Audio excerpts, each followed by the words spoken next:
Hey friends, it's Len here from 1A Auto. Today we have a vehicle inside the studio and I wanted to talk to you about radius arms. This is going to be mostly involving rear-wheel drive vans, and it has to do with these arms right here, like I said, the radius arms.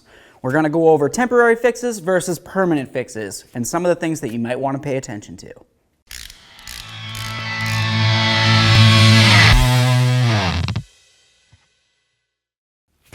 So let's have a look at what the radius arm is supposed to look like on these vehicles. If you look at it, it comes across to the control arm that comes over like that, and then it comes to the back right along here where you have some nice rubber bushings. These need to be in good condition.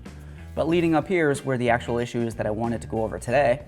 There should be a welded stud that's welded from the outside towards the inside, and it comes through to right here, and that holds the shock to it. A lot of times what happens is the weld that comes along this area right there tends to break off, especially over time with age and mileage and abuse. Sometimes what people tend to do if this was to break off is they can get a little helper kit that comes with a little stud that's going to come through, and it'll bolt through from the other side and then come through this side. And then of course it'll have the stud where your shock can go on and you'll have a nice nut. The problem with that is it's really more of a temporary fix. You need to have something that's much more structurally integral and something that's not going to eventually loosen up or fall apart over time. Other than that, why would it make sense to go ahead and replace the whole arm, aside from just having it correct right here? You have these bushings down at the end that need to be in good condition as well. Generally what happens with the bushings is they get dry and they get cracked. If they're cracked, then they're not going to be able to function properly, and you might notice that you have loose suspension and/or rattle noises.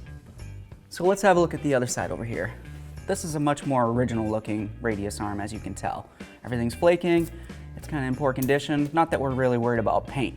But if you were to look up here, you can tell that that stud had originally broken off and somebody tried to replace it with that temporary kit that I had mentioned.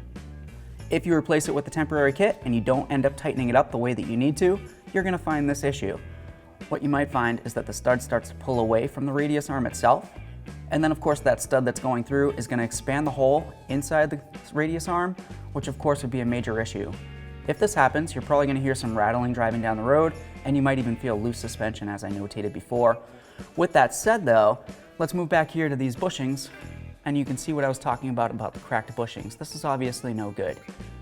In all honesty, I don't understand why somebody would have just tried to do this when they can see that their bushings are no good back there. You would just replace this whole arm. It's very easy to do. And of course, as you saw, it comes with the stud already pre-attached, which is the safest method because it's welded right on. So as you can tell, this right here is a very temporary fix, especially since it might potentially loosen up for you. For me personally, what I would prefer to do would be to replace the whole radius arm right here, because not only does it come with the stud welded on there, and it's extremely safe and secure, but of course it's going to come with the new bushings as well, which once again is more safe. Okay friends, so we tried to give you a nice informational video about the difference between a temporary fix for your radius arms or a permanent fix for your radius arms. I'm going to let you make up your own decisions. You do you, boo-boo. But essentially the temporary fix is good to get you off the road or even down the road for a short while, but definitely want to go with a permanent fix. With that said, I hope you liked the video. If you did, smash on the like button for me. It would mean the world. While you're at it, why don't you go ahead and subscribe and ring the bell. That way there you can be kept up with all of our latest content. Thanks.